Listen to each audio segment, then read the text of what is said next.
오늘은 우리 주님이 사망 권세를 이기시고 부활하신 부활주일입니다.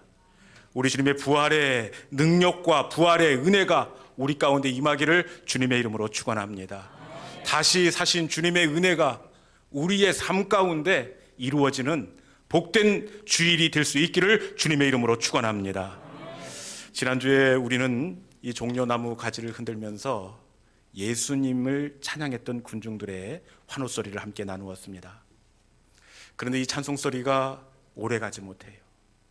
얼마 있지 않아서 예수님을 향한 절규와 비명이 되고 말았습니다. 십자가에 못 박으라. 여러분, 너무 높은 데서 갑자기 너무 낮은 데로 떨어지고 말았습니다. 생각하지도 못했던 배신이었습니다. 세상에서 가장 아픈 것이 바로 누군가가 내 마음의 비수를 꽂는 배신입니다. 그런데 예수님의 배신은 이날만 당하신 것이 아니라 성경을 보니까 우리 예수님은 일생을 배신을 당하셨습니다. 설마 했던 베드로에게 배신을 당하셨고, 믿고 믿었던 가룟 유다에게조차 배신을 당하셨습니다. 여러분, 왜 우리 예수님은 이 땅 가운데 계시는 동안 배신을 당하셨을까요? 그것은 우리의 연약함을 이해하시고 공감하시기 위함입니다. 우리에 있는 대제사장은 우리의 연약함을 동정하지 못하실 리가 아니요, 우리와 똑같이 시험을 당하시되 죄는 없으시도다. 예수님은 우리를 공감하고 이해하시기 위해서 그 배신과 상처를 겪으셨습니다.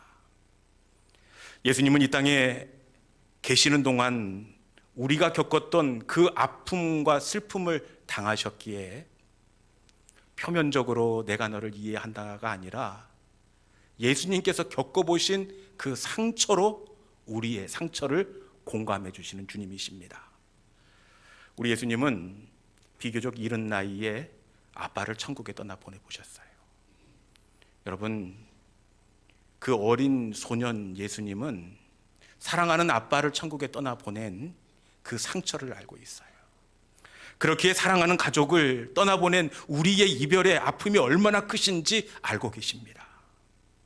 일찍이 소년 가장이 되어서 홀어머니를 모시고 뒤로 줄줄이 동생들을 먹여 살리느라 대폐질을 고단하게 하시고, 또 빠듯한 수입으로 마음을 졸여봤던 그 주님은 우리의 삶의 자리에서 내가 고민하는 그 삶의 무게를 알고 계시고 이해하십니다. 우리와 똑같이 시험을 당하신 주님은 우리의 모든 연약함을 동정하지 못하실 리가 아니요, 우리를 이해하시고 공감하시고 우리의 눈물을 닦아 주십니다.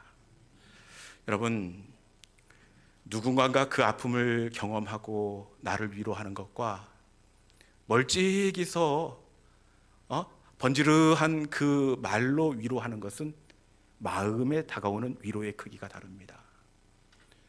누군가가 상상도 못했던 육체의 연약함을 이렇게 만나게 되었는데, 여러분, 그 아픔의 시간들을 다 견디고 걱정해 본 그 권사님이 그를 향해서 아이고 어떡해, 이 말만 해도 공감이 되고 위로가 됩니다. 그런데 우리 주님은 이 땅에 계시는 동안 여러분들이 어떤 배신과 슬픔과 눈물을 경험했던지 우리 주님은 다 이 땅에서 그것들을 겪어내셨습니다. 그랬기에 우리 주님은 막연한 위로와 막연한 공감이 아니라 진짜 참마음으로 우리를 공감하시고 우리에게 이해하십니다. 예배 시간은 어떤 시간이냐? 나를 이해하시고 공감하시는 그 주님의 손이 내 눈물을 닦는 시간입니다. 여러분, 주님이 만지시고 닦으실 때만이 흐르지 않은 우리의 눈물은 그치게 되어 있고 우리의 아픈 상처에는 새살이 돋아나게 되어 있습니다. 이 시간 주님의 만져주심과 위로가 우리 모두에게 있기를 주님의 이름으로 축원합니다. 오늘 본문은 부활하신 예수님께서 제자들을 찾아가신 그 사건을 배경으로 하고 있습니다. 예수님께서 제자들을 왜 찾아가시느냐? 이유가 있는데 요한복음 20장 21절에 있는 말씀 같이 한번 봉독하도록 하겠습니다. 말씀을 같이 읽습니다. 자, 시작. 예수께서 또 이르시되 너희에게 평강이 있을지어다. 아버지께서 나를 보내신 것 같이 나도 너희를 보내노라. 아멘. 예수님께서 제자들을 왜 찾아가십니까? 말씀해 보니까 아버지께서 나를 보내신 것 같이 나도 너희를 보내노라. 예수님이 세상에서 하나님으로부터 파송을 받아서 당신이 담당했던 그 일을 제자들이 맡아주기를 원하셔서 나도 너희를 보내노라. 제자들을 세상에 보내시기 위해서 지금 공동체를 찾아오셨습니다.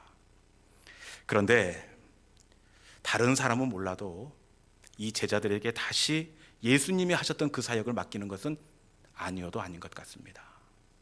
왜 그러느냐? 이 제자들이 어떤 사람입니까? 3년 동안 이미 충분한 예수님께서 기회를 주셨음에도 불구하고 여러분, 여전히 연약하고 여전히 불편하고 여전히 흔들리는 제자들이기 때문에 그렇습니다. 3년 동안 주님의 이적과 기적을 보았습니다. 주옥과 같은 말씀을 들었습니다. 그럼에도 불구하고 이 제자들은 이미 낙제점을 받았습니다. 이런 사람들에게 다시 기회를 준다고 한들 이미 떡잎부터가 잘못된 것 아닙니까? 더군다나 예수님이 하셨던 그 사역이 얼마나 대단한 사역인데 나도 너희를 보내노라. 이들이 가서 그 사역을 감당할 수나 있겠습니까? 참 이해가 되지 않습니다. 그럼에도 불구하고 예수님은 어떻게 하십니까? 제자들을 찾아가셔요. 제자들에게 찾아가셔서 그들을 다시 세상으로 파송하시면서 그들을 기대하고 있습니다. 여러분, 왜 주님께서 이들을 찾아가십니까? 그 이유는 우리 주님의 일하시는 방법이 늘 그렇기 때문에 그래요. 우리는 아니다 싶으면 당장에 그를 바꿔버리고 다른 사람을 대처할 터인데 성경에 나타난 우리 주님의 일하심을 보면 부족해도 모자라도 설령 넘어진다고 하더라도 항상 넘어진 그 하나님의 사람들을 기다려주고 또 기다려주십니다. 여러분, 아브라함이 기다리지 못하고 여종 하갈을 취해 육신의 자녀를 낳았습니다. 우리 같으면 네가 어떻게 그럴 수 있냐?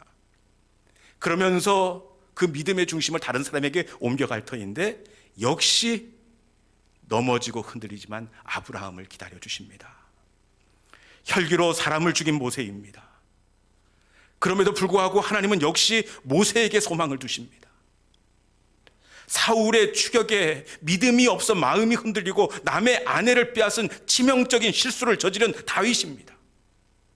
그럼에도 불구하고 하나님은 여전히 다윗을 통해 일하시기를 원하십니다. 여러분, 왜 하나님은 흔들리고 실수하는 하나님의 사람들을 포기하지 않으실까요?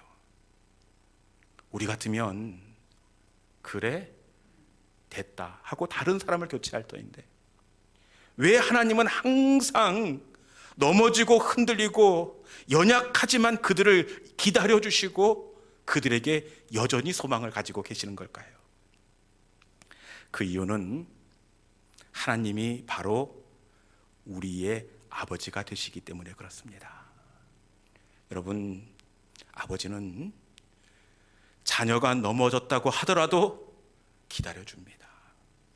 자녀가 흔들리면 혹시 못 일어날까 봐 마음 졸이는 것이 바로 아버지입니다. 여러분, 아브라함의 하나님이 되어주시고 모세의 하나님이 되어주셨듯이 그 하나님은 저와 여러분의 아버지가 되시는 줄로 믿습니다. 하나님 아버지는 똑똑하고 강단 있는 사람에게 마음이 있는 것이 아니라 여전히 흔들리고 있지만 다시 우리를 기다려 주시고 다시 우리를 붙잡아 주시고 우리를 고쳐서 사용하여 주십니다. 이 시간에 아버지 하나님이 내 편이 되신다는 사실을 마음속에 새기는 믿음의 성도들이 될 수 있기를 주님의 이름으로 축원합니다. 부활의 주님은 나도 너희를 보내노라. 제자들을 세상으로 보내십니다. 세상에서 하나님의 보냄을 받고 주님이 하셨던 그 일들을 제자들이 대신 해 주실 것을 기대하십니다. 하나님의 보냄을 받으셔서 우리 주님께서 병자를 고치셨습니다. 사랑하시고 용서의 삶을 사셨는데, 이제는 제자들이 예수님 대신에 그 세상 속에서 예수님의 사명을 감당해 주기를 원하시기에 나도 너희를 보낸다, 이렇게 말씀하십니다. 그런데 이 당부는 성경에 나타난 제자들에게만 하시는 것이 아니라 예수 그리스도의 제자로 부름 받은 저와 여러분들에게도 동일하게 요구하시는 주님의 마음이 되는 줄로 믿습니다. 나도 너희를 보내도라. 저와 여러분을 세상 속으로 보내십니다. 주님이 사역했던 그곳에서 주님이 하신 그 일을 감당하라 말씀하십니다. 그곳에서 주님처럼 빛이 되고 주님처럼 소금이 되어라, 이렇게 말씀하십니다. 우리의 착한 행실을 통해 하나님 아버지의 덕스러움을 나타내고 우리가 움직이는 교회가 되어서 우리의 삶이 예배가 되어라. 나도 너희를 세상으로 보내노라, 이렇게 말씀하고 있습니다.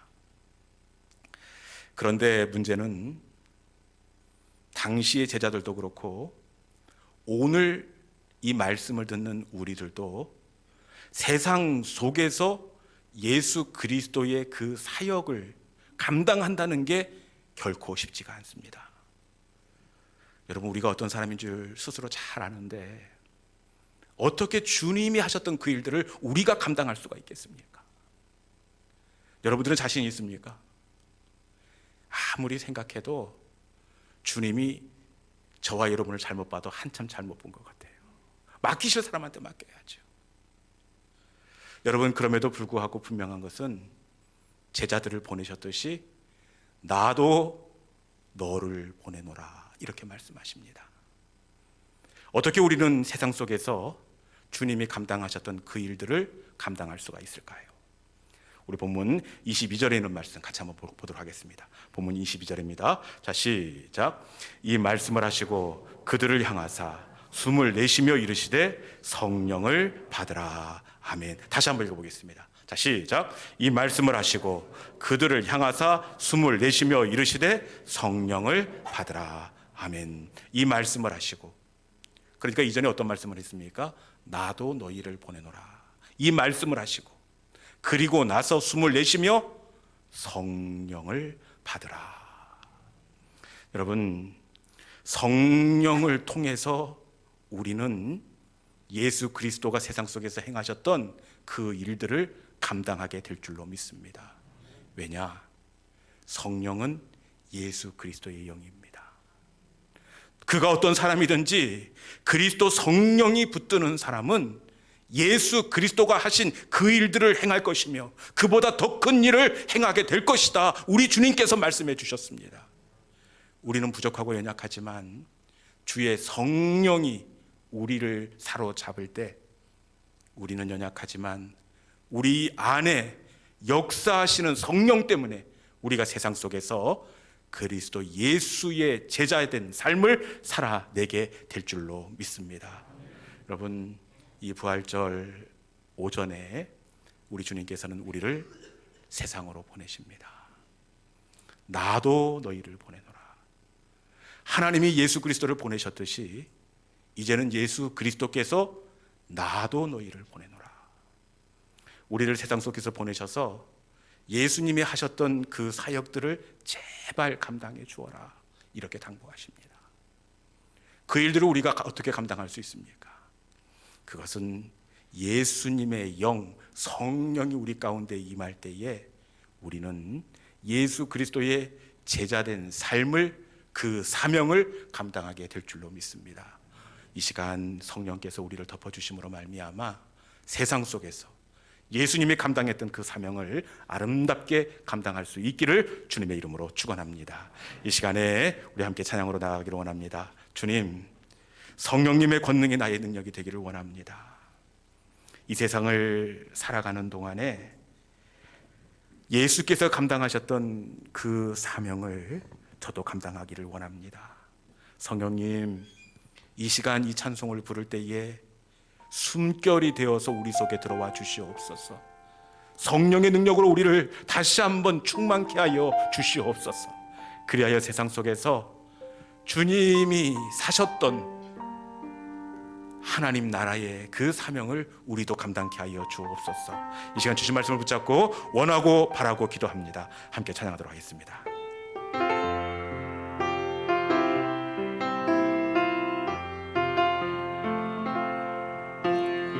이 세상을 살아가는 동안에 나의 힘을 의지할 수 없으니 기도하고 낙심하지 말 것은 주께서 참 소망이 되심이라. 주의 길을 걸어가는 동안에 세상의 것 의지할 수 없으니 감사하고 낙심하지 말 것은 주께서 참 기쁨이 되심이라. 하나님의 꿈이 나의 비전이 되고 예수님의 성품이 나의 인격이 되고 성령님의 권능이 나의 능력이 되길 원하고 바라고 기도합니다. 하나님의 꿈이 나의 비전이 되고 예수님의 성품이 나의 인격이 되고 성령님의 권능이 나의 능력이 되게 원하고 바라고 기도합니다. 하나님의 꿈이 나의 비전이 되고 예수님의 성품이 나의 인격이